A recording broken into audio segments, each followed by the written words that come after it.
My brothers and sisters, two very important points are kept before our minds today for our consideration, for our reflection. One in the first reading, the other in the gospel today. The first reading talks about the community of the believers, how they all came together and cared for one another. It is said that in the beginning they did not even possess anything, laid at the feet of the apostles to be distributed according to the need. That example goes on even to our day. Sometimes we call them the Catholic charities or the social services, the hunger center, no matter what we call it, taking care of the poor and the needy. Would you believe that the communists took this as an example to form the communism? Unfortunately, they took away all the rights. They forced them, and from human beings turned them into kind of animals. But we have the freedom, and we do it freely.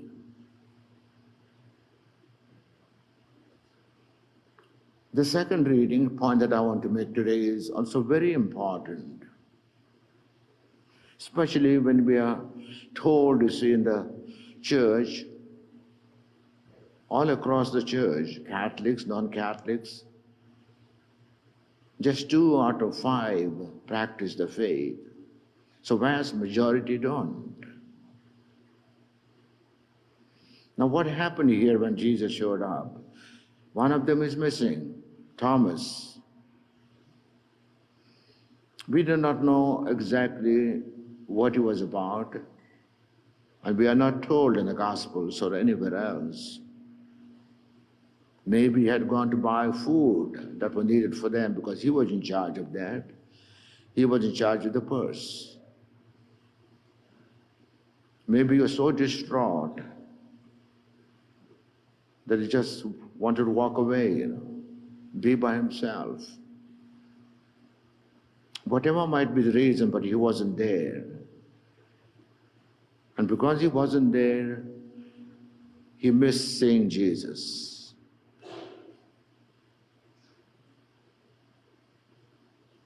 He realized later on, but he missed him.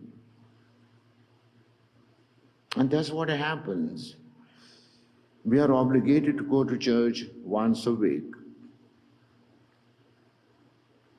There are whole faithful people that go every day, has become kind of spiritual base for the church. But at least once a week. And that is given for our own good. The faith that is given to us, earned at such a great price by suffering and death of Jesus, it can slip away if we don't practice that. Like anything else,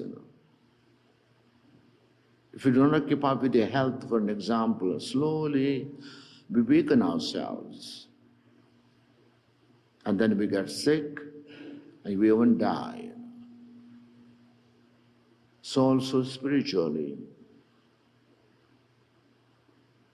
It's not so much as that we miss him when we are not there, but he misses us. I remember the story of one of the families here at St. Patrick's at one time. They had a number of children. And there was a great celebration, either of the mom or dad, I don't remember. Everyone was invited and everyone showed up except one. And in the whole celebration, the heart and mind of that mother was on the son that was missing. Everybody else was enjoying and happy, but not her. And that's what happens when we don't show up for the Mass. Jesus misses us.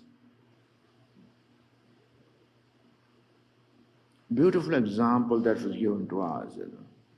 And so we find, therefore, one of the greatest acts of faith that ever was made by St. Thomas. He realized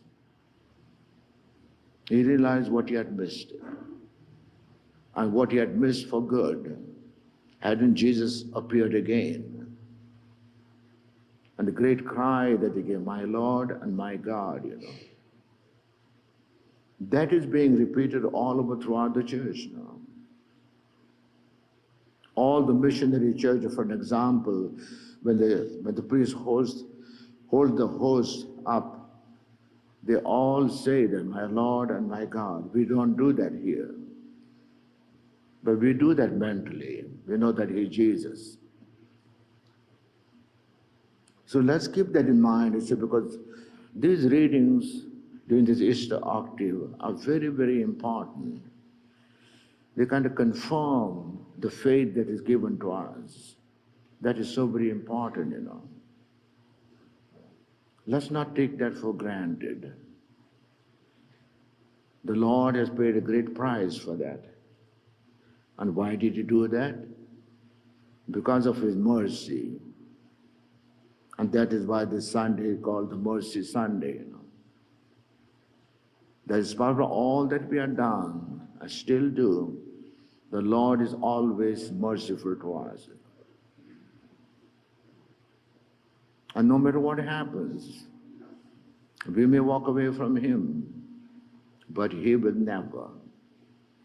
He has given His word, and the Lord is always faithful to His word.